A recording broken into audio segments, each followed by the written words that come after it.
नसीब का लिखा कोई नहीं बदल सकता। कई सालों पहले 3 दोस्त हुआ करते थे, दीपक, राजू और श्याम। ये तीनों के नाम थे। दीपक और राजू अच्छे खासे धनवान परिवार से ताल्लुक़ रखते थे। श्याम बेहद गरीब और साधारण परिवार का था। पैसों के मामले में इतने असमानताएं होने के बावजूद तीनों की दोस्ती ऐसी थी कि वह एक दूसरे के लिए कुछ भी करने के लिए तैयार हो जाते थे। दोनों धनवान दोस्तों ने अपने गरीब दोस्त की परिस्थिति बदलने के लिए उसकी कई बार मदद की थी, लेकिन उसकी परिस्थिति में कोई भी बदलाव नहीं होता था। वह कहते हैं ना कि समय से पहले और नसीब से ज़्यादा किसी को कुछ नहीं मिलता।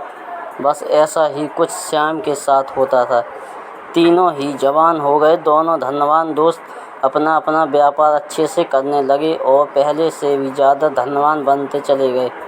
श्याम की हालत बद से बदतर होती गई। अपने दोस्त की बिगड़ती हुई हालत देखकर दीपक और राजू ने उसके लिए कुछ करने का फैसला किया। दोनों ने 100 सोने के सिक्के एक थैली में रखे और श्याम को देते हुए कहा, तुम इनसे कोई व्यापार शुरू करो और पैसे कमाओ और अपनी गरीबी दूर करो। श्याम ने उन 200 सिक्कों में से 5 सिक्के घर खर्च के लिए निकाले और बाकी के 195 सिक्के अपनी पगड़ी में बांधकर शहर की तरफ जाने लगा ताकि वहां जाकर व्यापार के लिए कुछ ज़रूरी चीज़ें ला सके। वो गांव से कुछ दूर ही पहुंचा था कि आसमान से एक चील उड़ती हुई आई और उसकी पगड़ी उड़ा कर ले गई।